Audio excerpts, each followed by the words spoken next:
to its purpose. You need to ensure as a marketer that every touch point is oozing with purpose.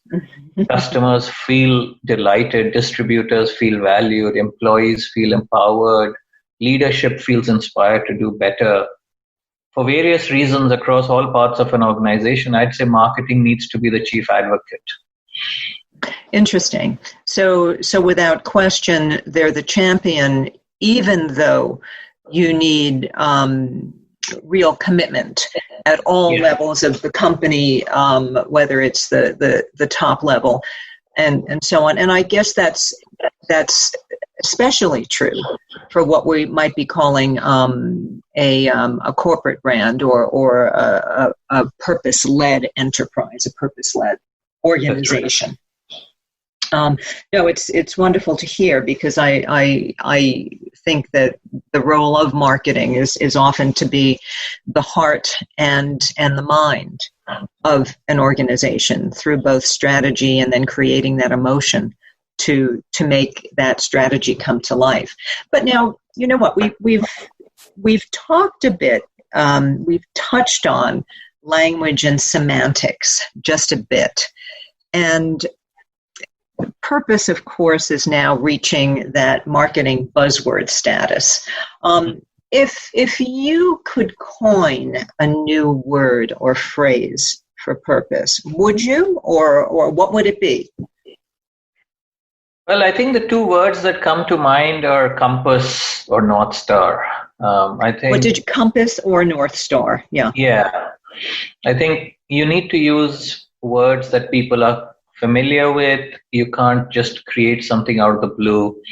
And more importantly, I think if they buy into the actual purpose, you don't need to use the word purpose as much, right? So what you do is you use language like, remember where we are trying to get to, and people know that you're talking about the purpose, right? So I think you need it in the initial years to help people to put a wrapper around the concept. Interesting, because it just then, once it's done well, it becomes ingrained. I mean, I guess there are situations where people try to take shortcuts or don't go through the kind of deep lessons or deep listening to really come to what the kind of rallying purpose could be. And that becomes problematic as well. Yeah, that's right. So there's no substitute for the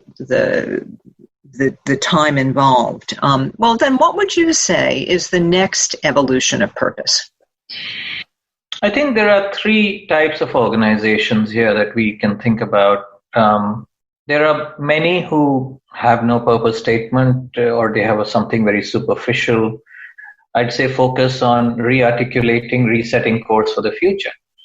For the others who have articulated the purpose but not embedded it, which is also a large majority, I'd say find experts who can help you embed it into the fabric of your organization's strategic choices, content of your value propositions, the conduct and culture of your business.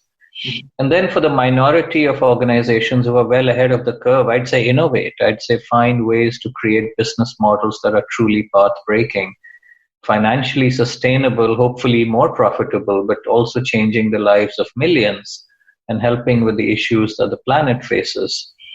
So in the last 10 years, think of microfinance, which has empowered millions while being a profitable product for banks.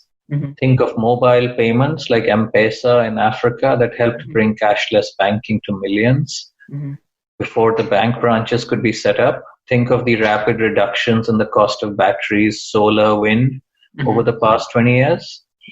So I'm an optimistic guy. You know, humans step up and innovate just when you never expect it. So I'm confident that with a little more focused effort, we'll see miracles in the next 50 years. So let's dream a little bit. Wow, that couldn't be better said. Miracles in the next 50 years. I think we might be needing miracles, in the next 5 months. But with your degree of optimism, perhaps we can indeed see them. Now, before we go, is there anything else that you might like to add about perhaps the role of 21st century CMOs or marketing people, and how they should be focused on driving purpose? Well, I think there are a lot of people working on what a CMO of the future should behave like and what attitudes they should have. Mm-hmm. I'd say CMOs should not limit themselves to what their traditional role has been, but see themselves as this amazing spark of optimism, a glue that connects and really drives an organization forward in a very humble, collaborative, inclusive way. So there's nothing stopping you. So go out there and do it. Well, that's amazing. And I would certainly say that anytime we need a jolt of inspiration, optimism, or believing that miracles could happen, we should call you immediately. Well, listen, thank you so much for inspiring our audience to dream bigger and to think bigger, and to also realize that no matter what the economic issues are, that this work will matter, it will make a difference, and it will keep them moving forward. Thank you very much, Deborah. Thanks, Rahul, for being part of today's show and for being an essential part of our marketing community.